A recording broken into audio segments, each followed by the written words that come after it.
राधे राधे मेरे प्यारे भाइयों बहनों माताओं व बंधुओं, संस्कार की बातें चैनल में आपका स्वागत है। बंधुओं, आज मैं आपको हरि प्रबोधनी एकादशी अर्थात देव उठनी एकादशी की कथा श्रवण करवाने जा रही हूँ। बंधुओं, 2021 में देव उठनी एकादशी का व्रत 14 नवंबर रविवार के दिन रखा जाएगा। बंधुओं, इस बार कुछ मतभेद है। कुछ का कहना है कि एकादशी का व्रत रविवार को रखा जाएगा और कुछ का कहना है कि सोमवार को रखा जाएगा। परंतु बंधुओं, जो सही है वह यही है कि रविवार 14 नवंबर को देव उठनी एकादशी का व्रत रखा जाएगा। बंधुओं, यदि आपने YouTube चैनल संस्कार की बातें अब तक सब्सक्राइब नहीं किया तो जरूर करें और बेल आइकन दबाना ना भूलें। बंधुओं, धर्म ग्रंथों में कार्तिक मास के शुक्ल पक्ष में आने वाली देव उठनी एकादशी अर्थात हरि प्रबोधनी एकादशी का बहुत अधिक महत्व है। वैसे तो साल में आने वाली सभी एकादशियों का बहुत महत्व माना जाता है, परंतु देव उठनी एकादशी का महत्व तो बहुत अधिक बढ़ जाता है, क्योंकि इस दिन भगवान श्री हरि चिर निद्रा से जागृत अवस्था में आए थे। बंधुओं, भगवान श्री हरि 4 महीने के लिए समुद्र में शयन करते हैं और हरि प्रबोधनी एकादशी अर्थात देव उठनी एकादशी के दिन जागृत अवस्था में आते हैं। इसलिए इस एकादशी का महत्व बहुत अधिक बढ़ जाता है और भगवान विष्णु अपने सभी कार्यभार संभालते हैं। बंधुओं, देव उठनी एकादशी से ही शुभ और मांगलिक कार्य आरंभ हो जाते हैं। बंधुओं, जो मनुष्य भी हरि प्रबोधनी एकादशी का व्रत करते हैं उनके सभी मनोरथ पूर्ण होते हैं। नदियों में जो स्थान गंगा जी को है वही स्थान व्रतों में एकादशी व्रत को प्राप्त है। इस व्रत के करने वाले से भगवान विष्णु अपनी भार्य महालक्ष्मी जी सहित बहुत प्रसन्न रहते हैं। सहज ही वे उन्हें अपनी प्रिय संतानों में से एक मान लेते हैं जो एकादशी का व्रत करते हैं। जिस पर जगत नियंता भगवान और धन धान्य की अधिष्ठात्री देवी महालक्ष्मी जी प्रसन्न हो, उसके लिए कुछ भी दुष्प्राप्य नहीं है। वह मनुष्य सुखों को भोगता हुआ अंत में अक्षय काल तक विष्णु लोक में वास करता है, जो एकादशी का व्रत करते हैं। एकादशी का व्रत करने वाले मनुष्यों को दशमी की शाम को खाना खाने के बाद मुंह को भली प्रकार साफ कर लेना चाहिए, ताकि दांतों में कोई अन्न कण फंसा ना रह जाए। रात्रि को भूमि पर शयन करें और एकादशी को प्रातःकाल ब्रह्म मुहूर्त में उठकर नित्य कर्म और पूजा आराधना के बाद विशेष रूप से भगवान विष्णु की पूजा करें। पूरा दिन भगवान के पूजन, कथा श्रवण, भजन आदि में बिताएं और एकादशी की पूरी रात्रि जागरण करें। बंधुओं, हो सके तो पूरी रात जागरण करें, एक पल के लिए भी सोए नहीं। द्वादशी को प्रातःकाल स्नान ध्यान आदि करने के बाद सर्वप्रथम किसी ब्राह्मण को भोजन कराएं और उसे भगवान विष्णु के निमित्त दान व दक्षिणा देकर विदा करने के बाद ही व्रत धारक को व्रत खोलना चाहिए। जो व्यक्ति एकादशी को निराहार रहते हैं परंतु रात्रि जागरण नहीं करते, उनको आधे फल की ही प्राप्ति होती है। हरि प्रबोधनी एकादशी व्रत कथा। बोलो विष्णु भगवान की जय। नारद जी ने जगत पिता ब्रह्मा जी से पूछा, हे पितामह, कार्तिक के शुक्ल पक्ष की एकादशी को भगवान विष्णु 4 मास के शयन के बाद उठते हैं। इस एकादशी का नाम क्या है, व्रत विधान और महत्व क्या है, कृपा पूर्वक मुझे बतलाइए। ब्रह्मा जी बोले, हे देव ऋषि नारद, इस एकादशी का नाम प्रबोधिनी एकादशी है। सभी पापों को हरने, पुण्य एवं मुक्तिदायिनी इस प्रबोधिनी एकादशी की महिमा अनंत है। पृथ्वी पर गंगा की प्रभुता और समुद्रों और तीर्थों का प्रभाव तभी तक रहता है जब तक कार्तिक की विष्णु प्रबोधनी एकादशी तिथि नहीं आती। मनुष्य को जो फल 1000 अश्वमेध और 100 राजस्व यज्ञों से मिलता है, वही प्रबोधनी एकादशी के व्रत से मिलता है। नारद जी कहते हैं, एक समय भोजन करने, रात्रि को भोजन करने, पूरे उपवास करने से क्या क्या फल मिलता है, तो मुझे बतलाइए। ब्रह्मा जी बोले, हे पुत्र नारद, एक बार भोजन करने से 1 जन्म, रात्रि को भोजन करने से 2 जन्मों और पूरे दिन उपवास करने से 7 जन्मों के पाप नष्ट हो जाते हैं। जो वस्तु ना मिल सके और दिखाई ना दे सके, वह भी हरि प्रबोधनी एकादशी का व्रत करने से प्राप्त हो जाती है। सुमेरु और मंद्राचल के समान भारी पाप तथा अनेक अनेक पूर्व जन्मों में किए गए संपूर्ण पाप भी इस व्रत से क्षण भर में नष्ट हो जाते हैं। विधि पूर्वक थोड़ा सा पुण्य कर्म भी बहुत फल देता है, परंतु विधि रहित चाहे अधिक किया जाए तो भी उसका फल नहीं मिलता। संध्या न करने वाले, नास्तिक, वेद निंदक, धर्म शास्त्रों को दूषित करने वाले, पाप कर्मों में रत, धोखा देने वाले, ये सब चंडाल के समान हैं। जो विधवा अथवा सद्वा ब्राह्मणी का भोग करता है, उसका कुल नष्ट हो जाता है, पर स्त्रीगामी के संतान नहीं होती और उसके पूर्व जन्म के संचित श्रेष्ठ कर्म भी नष्ट हो जाते हैं। जो गुरु और ब्राह्मणों से अहंकार युक्त बात करता है, वह भी धन और संतान से हीन होता है। भ्रष्टाचार करने वाले, चंडाली से भोग करने वाले, दुष्ट और नीच पुरुष की सेवा या संगति से प्राप्त हुए समस्त पाप भी हरि प्रबोधनी एकादशी के व्रत से नष्ट हो जाते हैं। हे नारद, जो मनुष्य अपने मन में हरि प्रबोधनी एकादशी व्रत करने का संकल्प मात्र करते हैं, उनके 100 जन्मों के पाप नष्ट हो जाते हैं। जो रात्रि जागरण करते हैं, उनकी आने वाली 10,000 पीढ़ियां स्वर्ग में जाती हैं। वे नरक के दुखों से छूटकर प्रसन्नता के साथ विष्णु लोक को जाते हैं। ब्रह्म हत्या आदि जैसे पाप भी इस व्रत के प्रभाव से नष्ट हो जाते हैं। जो फल समस्त तीर्थों में स्नान करने से प्राप्त होता है, वही पुण्य इस एकादशी की रात्रि को जागरण करने से प्राप्त हो जाता है। उसी मनुष्य का जीवन सफल है जिसने इस एकादशी का व्रत किया है। ब्रह्मा जी ने आगे कहा, इस संसार में जितने भी तीर्थ हैं, उन सब के स्नान दान आदि का फल इस व्रत से मिल जाता है। अतः और सब कर्मों को त्याग कर भगवान विष्णु की प्रसन्नता अर्थ कार्तिक शुक्ला हरि प्रबोधनी एकादशी का व्रत सभी को करना चाहिए। वही ज्ञानी, तपस्वी और जितेंद्रिय है और उसी को भोग और मोक्ष प्राप्त होता है। जो हरि प्रबोधनी एकादशी का व्रत करता है, जिसने एक बार भी इसका व्रत किया है, वही मोक्ष का अधिकारी हो जाता है। मन, कर्म, वचन तीनों प्रकार के पाप इस रात्रि को केवल जागरण मात्र से नष्ट हो जाते हैं। हरि प्रबोधनी एकादशी के दिन जो मनुष्य भगवान की प्रसन्नता के लिए स्नान, दान, यज्ञ आदि करते हैं, वे अक्षय पुण्य को प्राप्त होते हैं। इस एकादशी का व्रत करने मात्र से मनुष्य के बचपन, यौवन और वृद्ध अवस्था में किए हुए संपूर्ण पाप नष्ट हो जाते हैं।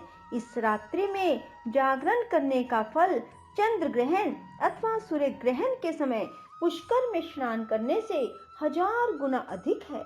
जो मनुष्य प्रबोधनी एकादशी का व्रत नहीं करते, उनके सब पुण्य व्यर्थ हैं। हे नारद, तुमको भी विधि पूर्वक यत्न के साथ इस व्रत को अवश्य करना चाहिए। कार्तिक के पूरे मास में धर्म परायण होकर जो व्यक्ति अन्न नहीं खाते, उन्हें चंद्रायन व्रत का फल मिलता है। हे देव ऋषि नारद, अब मैं तुमसे एक अत्यंत गूढ़ रहस्य की बात कहता हूँ। कार्तिक मास में भगवान दान आदि से उतने प्रसन्न नहीं होते जितने श्रद्धा पूर्वक शास्त्रों की कथा सुनने से होते हैं। कार्तिक मास में जो भगवान विष्णु की कथा का एक या आधा श्लोक भी पढ़ते अथवा सुनते या सुनाते हैं, उनको 100 गायों के दान का फल प्राप्त होता है। अतः अन्य सब कर्मों को छोड़कर कार्तिक मास में मेरे सन्मुख बैठकर मेरी कथा अवश्य सुननी या पढ़नी चाहिए। इस मास में शास्त्रों की कथा कहने और सुनने से 10,000 यज्ञों का फल मिलता है। साथ ही सब पाप नष्ट हो जाते हैं। जो नियम पूर्वक हरि कथा सुनते हैं वे 1000 गोदान का फल पाते हैं।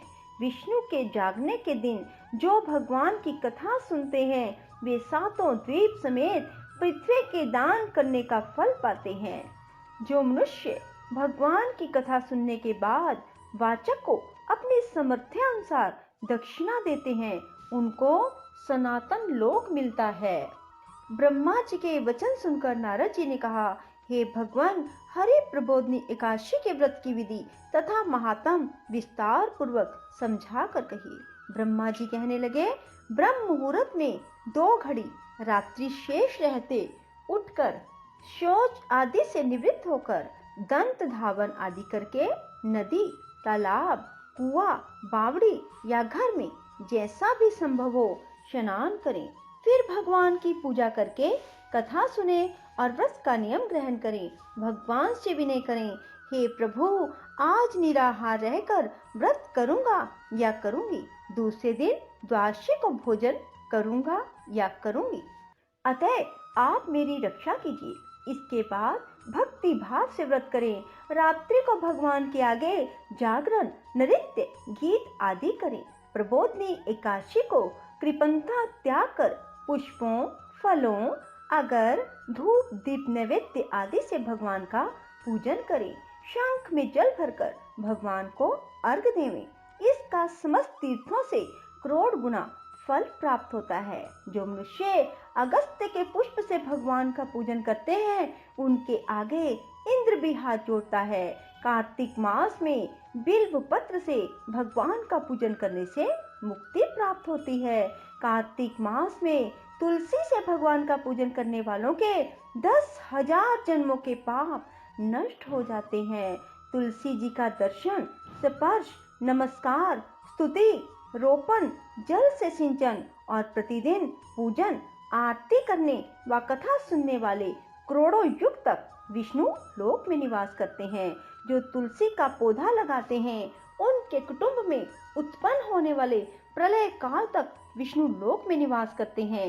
हे मुनि, रोपी हुई तुलसी जितनी जड़ों का विस्तार करती है उतने ही 1000 युग पर्यंत तुलसी रोपण करने वाले के सुकृत का विस्तार होता है। जिस मनुष्य की रोपण की हुई तुलसी की जितनी शाखा, प्रशाखा, बीज और फल पृथ्वी में बढ़ते हैं उसके उतने ही कुल 2000 कल्प तक विष्णु लोक में निवास करते हैं।